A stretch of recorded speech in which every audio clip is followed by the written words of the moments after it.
Students, हम लोगों ने थर्मल स्ट्रेस में ये बातें पढ़ ली हैं कि कोई स्पेसिमेन अगर किसी रिजिड बाउंड्री के अंदर बंद है और उसके दोनों किनारे हमने फिक्स कर रखे हैं, ये देखिए हमने किनारों को फिक्स कर दिया, तो इसमें जो स्ट्रेसेस पैदा होते हैं, thermal strain is alpha into delta T.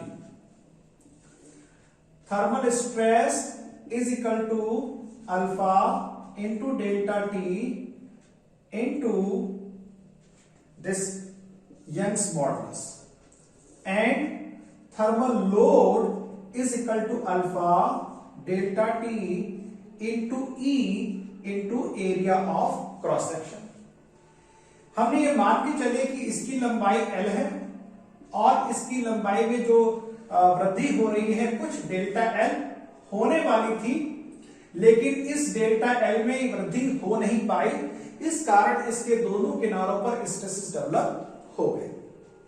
लेकिन कभी कभी ऐसा होता है कि ये जो ग्रिप है इतनी रिजिड नहीं होती, ये ग्रिप इतनी सख्त या ये ग्रिप इतनी फर्म नहीं होती और कुछ इलांगेशन इस रॉड में हो जाता है।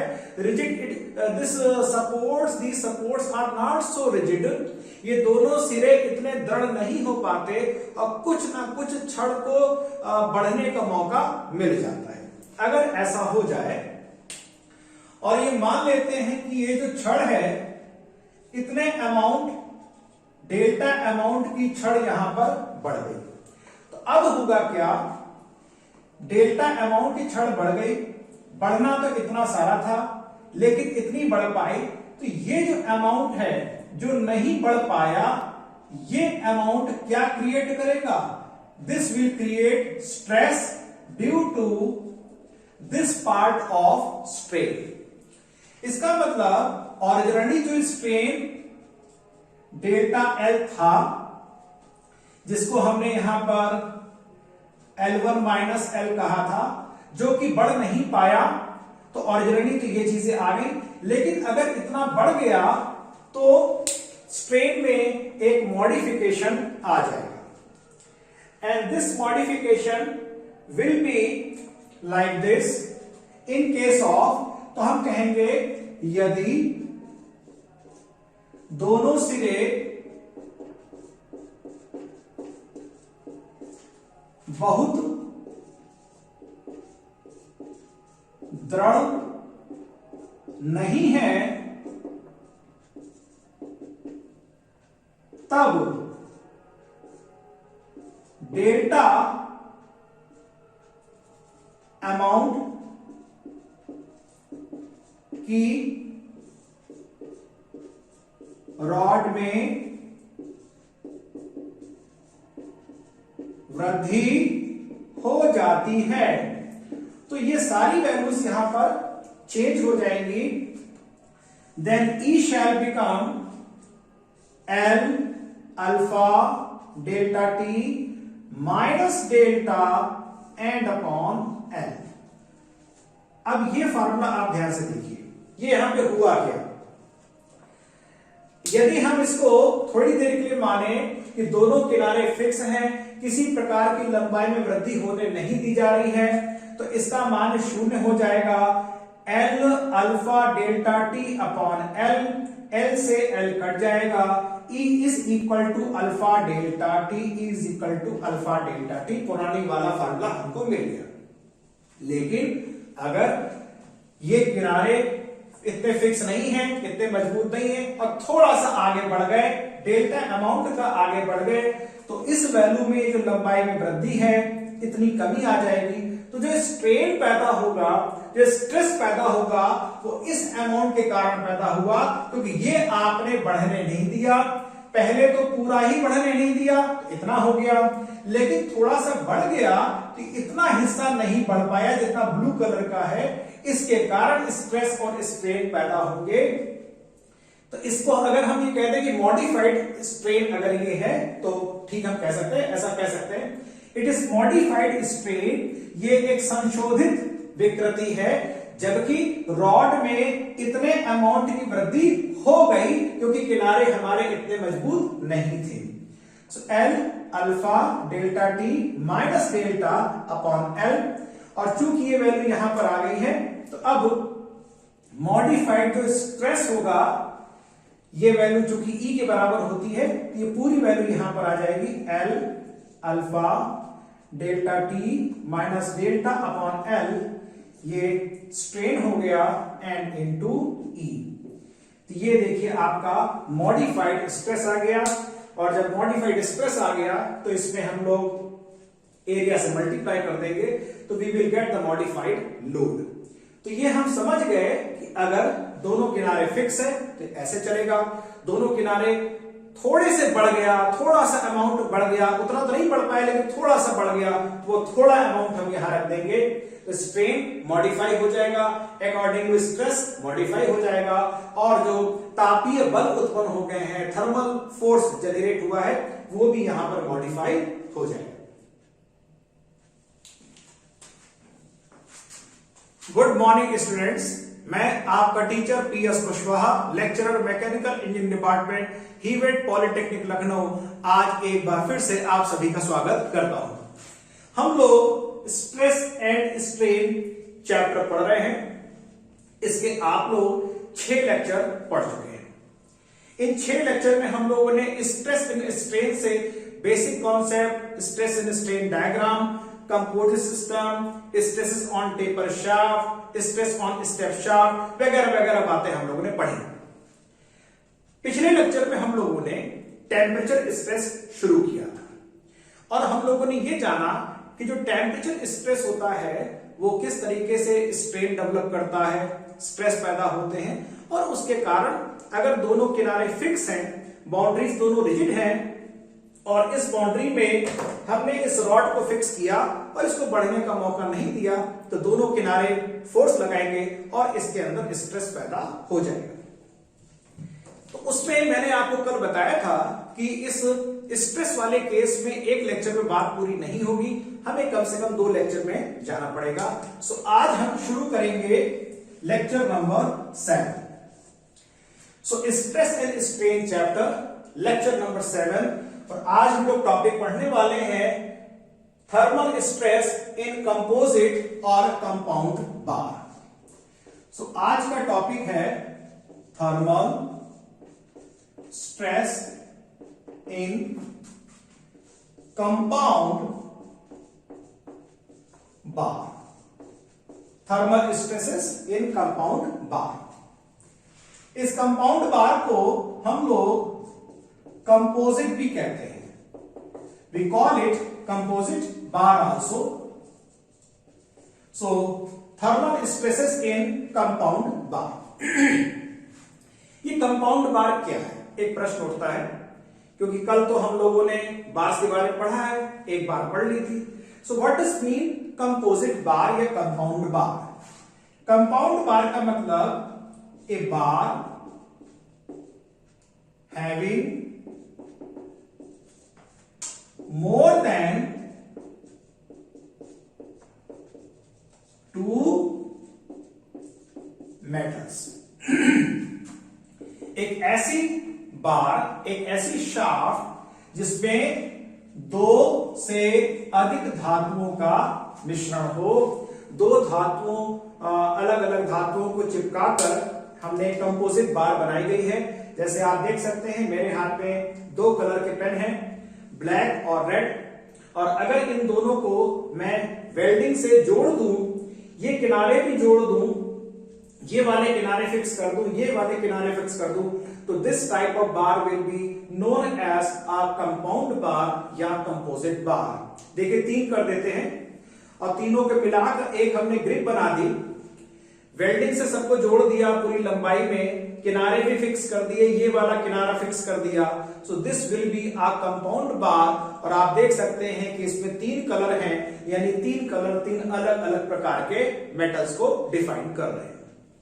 सो compound bar is a system जिसमें 2 मेटल, 2 से ज्यादा मेटल के अलग अलग छड़ों को आपस में कनेक्ट कर दिया जाता है, जोड़ दिया जाता है।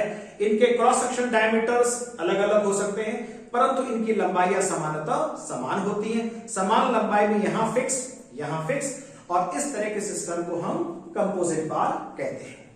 तो आज हम इसी के बारे में पढ़ने वाले हैं। लेट अस सी कंपोजिट बार कैसा दिखता है। सो इसमें देखिए होता क्या है, हम पहले बार का सिस्टम बनाते हैं। ये एक बार का सिस्टम बना रहे हैं हम लोग। ये एक कॉपर की बार है, इसको हम कॉपर मान लेते हैं। ये बार यहां पर स्टील की बार है, it is a steel bar. दोनों को हमने ब्रेजिंग और वेल्डिंग से यहां पे जुड़ा हुआ है। ये किनारे दोनों फिक्स हैं और दोनों की आरंभिक लंबाइयां भी समान है। ये दोनों क्षण इस किनारे पर फिक्स है, यानी फेस टू फेस मैच कर रहा है। दोनों की लंबाइयां समान है, तो लंबाइयों को यहां पे लिख लेते हैं। These two have same length। ये किनारे इनके फिक्स हैं, आपस में जुड़ी हुई हैं। इनके बीच में किसी प्रकार का आप रिलेटिव मोशन नहीं हो सकता, ना अलग हो सकती हैं, ना दोनों एक दूसरे के इस तरीके से आगे पीछे भी नहीं जा सकती हैं, ना ये ऐसे अलग हो सकती है, ना आगे पीछे जा सकती हैं। पीछे ये ऑलरेडी फिक्स है।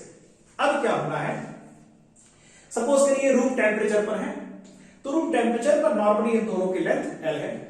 अब हमने इनका तापमान बढ़ाना शुरू किया और इनका तापमान T1 डिग्री सेल्सियस से बढ़ाकर T2 तक ले गए। तो अब T2 तक पहुंचने पे देखिए क्या होगा। जब हम T2 तक ले जाएंगे तो यहां पर एक बात आपको पहले से नोट करा दें, हमने कॉपर लिया है और स्टील लिया। Copper Cu and steel STE होता है, हम कॉपर को Cu ले रहे हैं। कॉपर का जो अल्फा होता है, alpha Cu, that is temperature coefficient of linear expansion, जिसको हिंदी में कहते हैं रेखीय तापीय रेखीय प्रसार गुणांक। ये Cu, इसका हो गया S। कॉपर का हम लोग कॉपर का केवल C ले लेते हैं यहां पर और इसको S ले लेते हैं, बाकी T और U को हम इस्तेमाल अब यहां पर नहीं करते हैं। So alpha of the copper and alpha of the steel. बच्चों ये वाली वैल्यू इस वैल्यू से अधिक होती है, ये वाली वैल्यू इस वैल्यू से अधिक होती है। एक फॉर्मूला आपको कल मैंने बताया था, L1 is equal to L1 plus alpha delta T। इसको याद करिए, ये लेक्चर 6 में हम लोगों ने पढ़ा था। So L1 is equal to L1 plus alpha delta T। इसका तात्पर्य हुआ कि टेम्परेचर बढ़ने के बाद, इतना टेम्परेचर बढ़ने के बाद जो नई वाली लंबाई आएगी वो अल्फा पे डिपेंड करती है। तो अलग अलग धातुओं के, अलग अलग मेटल के अल्फा का मान अलग अलग होता है। यह उस धातु विशेष का गुण होता है। जिस धातु का अल्फा का मान अधिक होगा उस धातु की लंबाई अधिक बढ़ेगी, और जिस धातु में अल्फा का मान कम होगा उस धातु की लंबाई में वृद्धि अपेक्षाकृत कम होगी। अब यह बात क्लियर हो गई कि चूंकि कॉपर का अल्फा का मान स्टील के अल्फा के मान से अधिक होता है, इसलिए कॉपर की लंबाई में वृद्धि स्टील के अपेक्षा अधिक होगी। कॉपर अधिक बढ़ने की कोशिश करेगा। अभी हम थोड़ी देर के लिए अब यह मान लेते हैं कि कॉपर और स्टील की दोनों छड़ें आपस में जुड़ी हुई नहीं है, फ्री है। तो टेम्परेचर बढ़ने पर कॉपर कितना बढ़ता है, आइए उसको देखते हैं। सो टेम्परेचर बढ़ने पर कॉपर अधिक बढ़ेगा, तो हमने कहा साहब टेम्परेचर बढ़ने पर कॉपर यहां तक बढ़ रहा है, दिस ये रहा कॉपर का लंबाई बढ़ने की माप। इसको हम नाम दे देते हैं A, अभी पूरा नाम देते हैं। सामान्य स्थिति में स्टील की रॉड भी बढ़ती, तो मान लिया कि सामान्य स्थिति में इसकी लंबाई में होने वाली वृद्धि कुछ ये हो जाती है, ये लंबाई में इसकी होने वाली वृद्धि है। सो दिस वैल्यू कि भाई कॉपर इतना बढ़ता, स्टील इतना बढ़ती, लेकिन होगा क्या? अब सारी कहानी यहां पर है। हमने टेम्परेचर पहले T1 रखा था, तो T1 मान लेते हैं इनिशियल टेम्परेचर,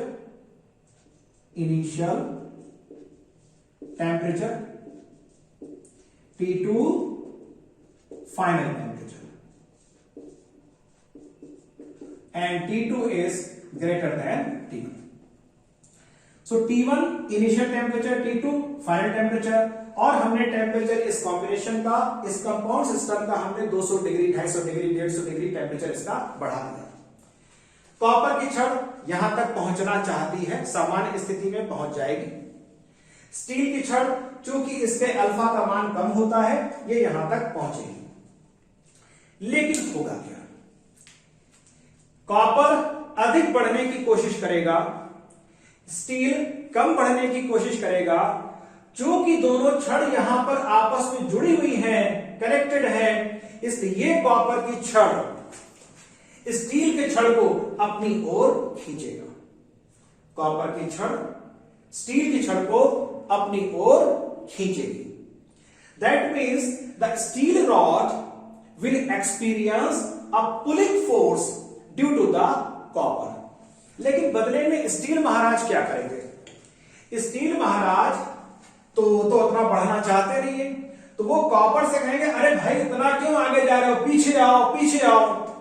तो स्टील कॉपर पर एक पीछे की ओर बैकवर्ड फोर्स लगाएगा, इसको हम कहेंगे pushing force. Therefore this steel shall exert a pushing force on the copper, but copper shall exert a pulling force on the steel. यहीं पर स्ट्रेसेस जन्म लेते हैं। स्टील कॉपर को इधर खींचने की कोशिश करेगा, कॉपर स्टील को इधर खींचने की कोशिश करेगा। तो इन दोनों में बीच में एक समझौता हो जाएगा। समझौता कहां होगा?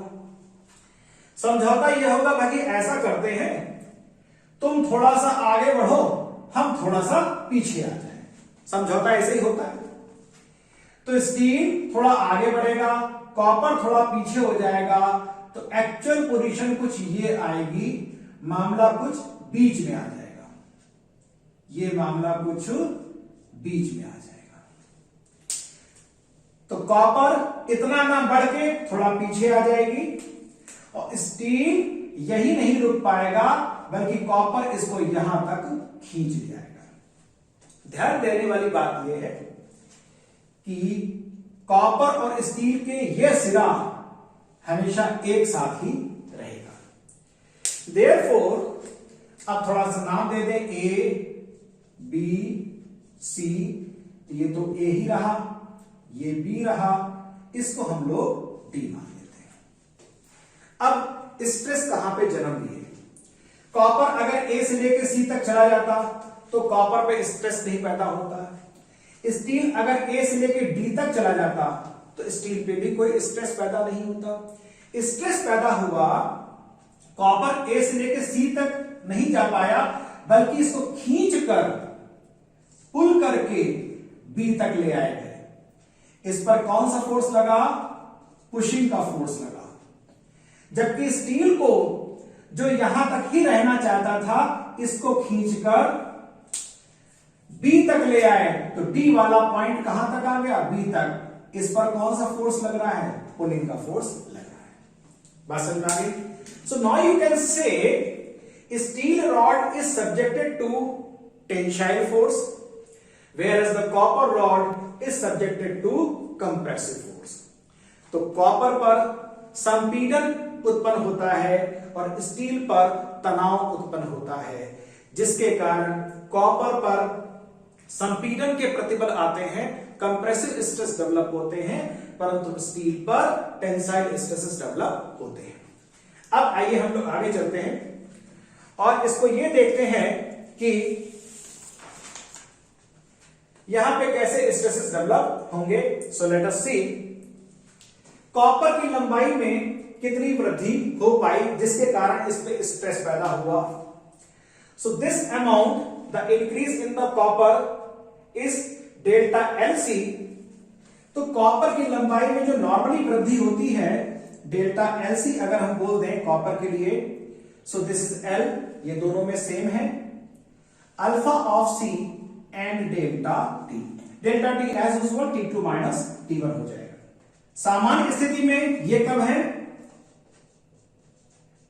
सामान्य स्थिति में तो ये मान हो जाता, तो ये किसके बराबर होता, AC is equal to L alpha C and delta T copper के लिए।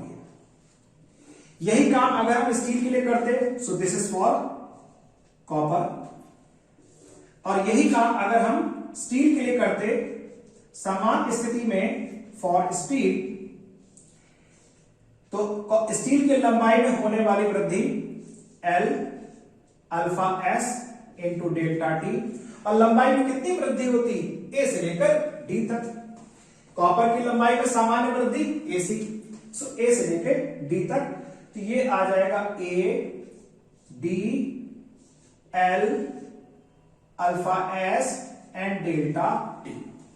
लेकिन स्ट्रेसेस किसके कारण पैदा हुए, कॉपर में जो एक्चुअल स्ट्रेस स्ट्रेन पैदा हुआ वो B से लेकर C तक का है। Therefore, actual strain developed in the copper is B से लेके C, क्योंकि ये बढ़ना तो चाहता था A से लेके C तक, लेकिन ये स्टील इसको खींच लाया B तक, और इस अमाउंट के कारण उसमें संपीड़न उत्पन्न हुआ, जिसके कारण संपीड़न प्रतिबल उत्पन्न होंगे। तो अब हम निकालने जा रहे हैं संपीड़न का स्ट्रेन, संपीड़न की विकृति। तो कॉपर में कंप्रेसिव जो स्ट्रेन पैदा होंगे, कॉपर के कंप्रेसिव स्ट्रेन, स्ट्रेन ई सी, ये हो जाएगा BC अपॉन L। क्यों, क्योंकि अगर फ्री होता तो A से लेकर C तक चला जाता, कोई स्ट्रेस पैदा नहीं होता, लेकिन ये जो पीछे ले आया इसके कारण ही इसमें स्ट्रेस पैदा होंगे। हम उस वैल्यू को निकालना चाह रहे हैं कि कितने स्ट्रेन के कारण इसमें स्ट्रेस पैदा होगा। BC की वैल्यू क्या है, it is AC minus AB upon L, AC upon L minus AB upon L, AC upon L minus AB upon L। AC upon L सामान्य स्थिति में अगर इलांगेशन होता तो A से लेकर C तक होता, तो AC अपॉन L को हम लिख सकते हैं alpha C into delta T, this is alpha C into delta T। रही बात इसकी, तो ये जो वैल्यू यहां पर है इसको हम इन दोनों के लिए E मान लेते हैं। So this is E, C is equal to alpha C delta T minus E। ये E क्या है, इस E को हम कहेंगे, ये जो E है this is common strain, this is common strain. क्यों, क्योंकि A से लेके B तक कॉपर भी बढ़ा है और A से लेके B तक स्टील भी बढ़ गया। इसको हम लोग कह देंगे इक्वेशन नंबर 1। अब स्टील के लिए कौन सा स्ट्रेन डेवलप होगा, स्टील के लिए डेवलप होगा tensile, tensile strain for steel ES। अब क्या हुआ भाई, जाने का मन तो इनका था A से लेके D तक, पहुंचा दिए गए B तक, तो कितना हुआ D से लेके D, तो D B upon L D B, इसको हम कह सकते हैं AB minus AD upon L, AB upon L minus AD upon L, AD upon L alpha S delta T, और AB अपॉन L को हमने क्या नाम दिया था, E minus alpha S delta T, और ये वैल्यू आ गई strain of steel equation number 2। हमने यहां पर पहले सामान्य स्थिति का स्ट्रेन लिख दिया, कितनी लंबाई में वृद्धि हुई, लेकिन अगर ये इतना बढ़ जाता तो कोई स्ट्रेन स्ट्रेस का प्रश्न ही नहीं उठता था। ये बढ़ नहीं पाया, इसको सी से खींचकर बी पर ले आए, इसके कारण जो स्ट्रेन यहां पर आया वो ये वैल्यू आ गई, इसको हमने कैलकुलेट कर लिया। सो कॉपर का स्ट्रेन हो गया alpha C delta T minus E, steel का हो गया E minus alpha S into delta T. अब एक काम करते हैं, इक्वेशन नंबर 1 और इक्वेशन नंबर 2 को ऐड कर देते हैं। So we add here equation number 1 and equation number 2।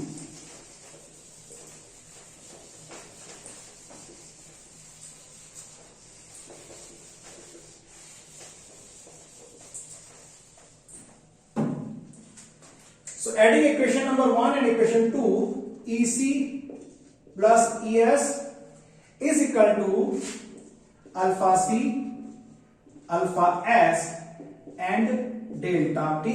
ये माइनस E और प्लस E कैंसिल आउट हो जाएगा। इसको यंग्स मॉडुलस का फॉर्मूला इस्तेमाल कर लेते हैं। तो strain is equal to stress upon E, stress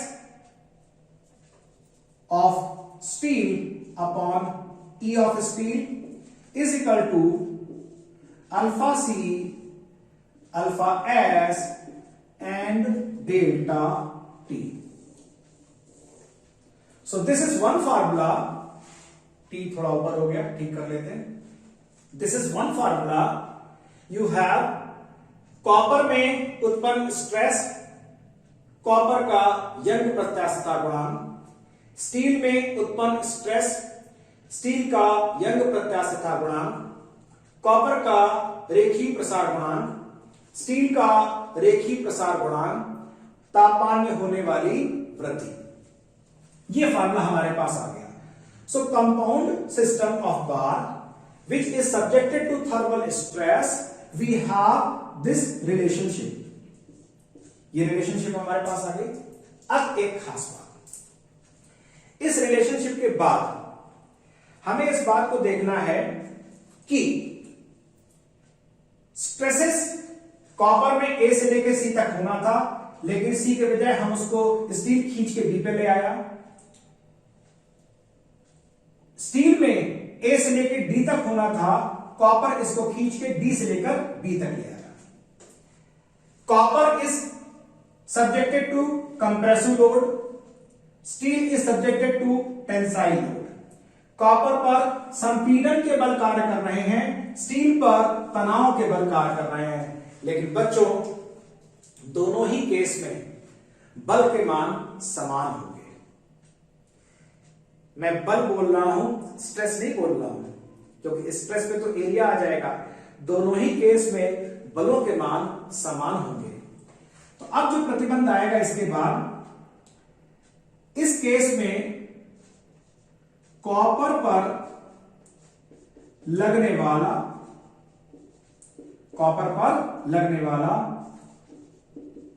संपीड़न बल बराबर होगा स्टील पर लगने वाला तनाव बल।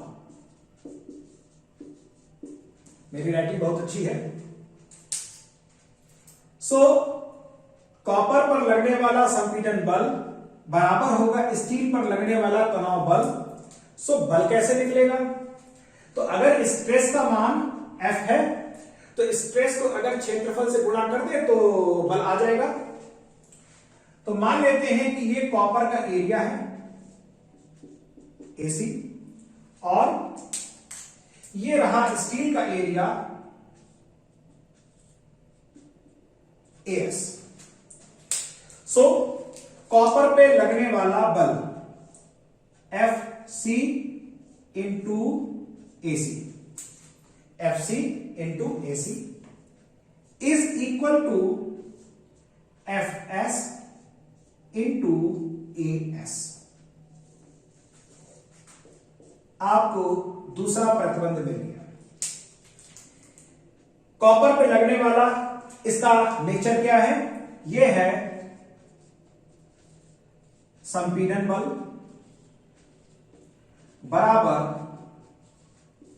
तनाव, compressive force is equal to tensile force. तो बच्चों ये जो थर्मल स्ट्रेस कंपाउंड सिस्टम है, आपको इसमें इन दो फार्मूलों का यूज करना है। पहला, strength of copper is plus strain of steel is equal to alpha C plus alpha S into delta T. बाद में इसको हम ऐसे करके रख लेंगे। और संपीड़न का बल बराबर तनाव का बल। So let us have one numerical based. सवाल ये कह रहा है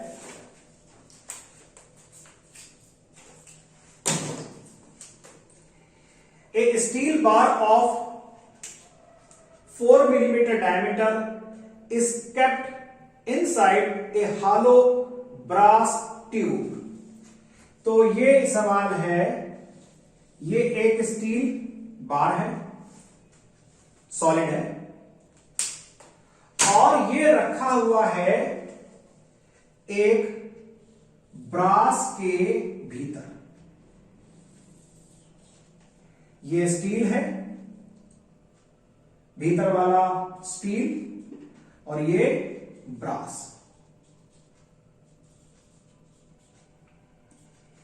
इसका मतलब कि स्टील का जो ये बाहरी डायमीटर है वो ब्रास के भीतरी डायमीटर के बराबर है। So let us have the data. Steel bar of 4 millimetre diameter, 4 millimetre diameter is kept inside a hollow, खोखली पीतल की ट्यूब के अंदर है, जिसका इंटरनल डायमीटर 4 और बाहरी डायमीटर कितना है? 6.5। तो ये है 4 millimetre and this is 6.5 millimetre, right. अब टेम्परेचर ऑफ द 1.5, तो लंबाई दोनों पे दे दी गई है, 1.5 मीटर है temperature, is raised by 60 degree Celsius. बच्चों इंग्लिश में एक टर्म इस्तेमाल होता है raised to and raised by. इन दोनों में फर्क क्या है? सोचिए। Raised to, raised by. Raised to का मतलब, सपोज करिए हम 20 डिग्री सेल्सियस पे खड़े हैं, ये T1 की वैल्यू है 20 डिग्री सेल्सियस। सवाल कह रहा है raised to 60 degree Celsius. Raised to 60 degree Celsius मतलब 20 था, बढ़ाकर हमने 60 कर दिया। T1 20 था, रेज्ड बाय 60 डिग्री सेल्सियस। तो रेज्ड बाय 60 डिग्री सेल्सियस का मतलब 20 में 60 और बढ़ा दिया, तो T2 की वैल्यू हो जाएगी 80 डिग्री सेल्सियस। तो अगर आपको रेज्ड बाय दिया गया है तो ये वैल्यू अपने आप में T2 माइनस T1 अर्थात डेल्टा T का मान आपको दे दिया गया। तो इंग्लिश मीडियम में जब आप सवाल को देखते हैं, पेपर में आपको हिंदी और इंग्लिश दोनों के वर्जन मिलते हैं, तो तापमान में अगर दिया जाए कि रेज्ड टू 60, तो ये T2 है, इसमें से माइनस करेंगे तो देखिए यहां पे डेल्टा T आएगा कितना, यहां डेल्टा T आएगा 40, और रेज्ड बाय इतना, यानी इतना बढ़ा दिया गया है, ये वैल्यू पूरी अपने आप में डेल्टा T है। तो ध्यान रखिएगा इस बात का। फिर कह रहा है कैलकुलेट द स्ट्रेसेस। तो स्टील में और ब्रास में कितना स्ट्रेस डेवलप होगा, इसको कैलकुलेट करना है। तो स्टील का एरिया कैसे निकलेगा? तो स्टील तो सॉलिड है, तो π/4 इंटू 4 स्क्वायर मिलीमीटर में आ जाएगा। और ब्रास का एरिया कैसे निकलेगा? π/4 बाहर का एरिया माइनस भीतर का एरिया। बाकी इस क्वेश्चन में आपको अल्फा एस की वैल्यू दी गई है, अल्फा बी की वैल्यू दी गई है। So alpha S is, this value is, steel की वैल्यू दी गई है and this is 11 into 10 to the power minus 6 पर डिग्री सेल्सियस। ब्रास की वैल्यू दी गई है and this is 18 into 10 to the power minus 6 per degree Celsius. Young's modulus of steel is given as 2 into 10 to the power 5 Newton per millimeter square, and the Young's modulus of brass is also given. It is 1 into 10 to the power 5 Newton per millimeter square. आपसे FC और FS पूछा गया है। गणित के सामान्य नियम से हम जानते हैं कि यदि दो अननोन वैल्यूज हैं तो हमें दो इक्वेशन की जरूरत पड़ती है। बच्चों, यही वो दोनों इक्वेशन हैं जिनको हमने यहां पे डिराइव किया है। अल्फा सी, या इस सवाल के लिए अगर हम चलेंगे तो अल्फा बी हो जाएगा, स्ट्रेस बी से हम कह देंगे, ये भी हम बी कह देंगे और ये वैल्यू भी बी हो जाएगी। So alpha B, alpha S पता है, डेल्टा टी। इस पर्टिकुलर क्वेश्चन में कहा था raised by 60 degree Celsius, so delta T हमारे लिए 60 हो जाएगा। ये पता है, ये पता है, ये पता है, ये दोनों वैल्यू पता है। इससे एक हमें संबंध मिलेगा जो एफ बी और एफ एस के मध्य में होगा। यहां पर आएंगे, एरिया ऑफ स्टील डायरेक्ट मिल जाएगा, एरिया ऑफ ब्रास ऐसे मिल जाएगा। उसको यहां पे रखेंगे तो हमें एफएस और एफबी के बीच में पुनः एक संबंध मिल जाएगा। इन दोनों समीकरणों को हल कर लेंगे तो हमें एफएस और एफबी के बीच में जो इनकी वैल्यूज है वो मिल जाएंगी। और आप देख सकते हैं स्टील कम बढ़ेगा, ब्रास अधिक बढ़ेगा, क्योंकि ब्रास जो है जिंक और कॉपर उसी फैमिली का होता है। और ब्रास पे आप देख सकते हैं, देखिए यहां पे डाटा भी आपको मिल गया है कि ब्रास का अल्फा 18 10 की पावर -6 है, स्टील का अल्फा 11 10 की पावर -6, यानी ये 11 है और ये 18 है। तो इन दोनों में लगभग इससे 1.5 टाइम्स है, थोड़ा ज्यादा ही बढ़ेगा। इसका मतलब कि ब्रास की लंबाई में अधिक वृद्धि होगी। तो अब सवाल ये उठता है कि किस पर संपीड़न आएगा और किस पर तनाव आएगा। तो ये बात आप कैसे पहचानेंगे? How will you know?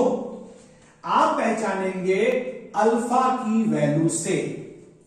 जिसका अल्फा अधिक है उसको लंबाई अधिक बढ़ाने की कोशिश करेगा, लेकिन उसको खींच के हम पीछे ले आएंगे, यानी इस पर होगा संपीड़न प्रतिबल। जिसका अल्फा कम है इस पर होगा तनाव प्रतिबल। बात क्लियर हो गई? सो अगर आपसे केवल ये सवाल पूछ लिया जाए कि एक कंपाउंड सिस्टम है, एक का अल्फा 10 है, 10 10 की पावर -6, एक का अल्फा 20 है इंटू 10 की पावर -6, बताइए कि किसमें तनाव होगा और किसमें संपीड़न होगा। तो आपने केवल अल्फा की वैल्यू पहचाननी है और आप यहां से बता सकते हैं कि साहब जिसके अल्फा की वैल्यू बड़ी है वो संपीड़न में अनुभव करेगी और जिसका अल्फा का मान कम है वो तनाव का अनुभव करेगा। सो आई थिंक आपको लेक्चर नंबर 6 समझ में आया होगा। लेक्चर नंबर 7 आपको अच्छी तरीके से समझ में आया होगा। थर्मल स्ट्रेसेस को लेके अगर कोई आपके मन में डाउट है कमेंट बॉक्स में जरूर लिखिए, जिससे कि आपकी समस्या को मैं एक कंबाइंड लेक्चर बना के जो भी आपकी प्रॉब्लम्स आएंगे उसको सॉल्व कर सकूं। सो this is the end of the lecture number 7 और अगले लेक्चर से हम लोग शुरू करेंगे कॉम्प्लेक्स स्ट्रेसेस। सो यहां के बाद इसी पार्ट में यही चैप्टर भी लेक्चर चलेगा, stress and strain, and we shall be starting the complex stresses. Till then, thank you very much.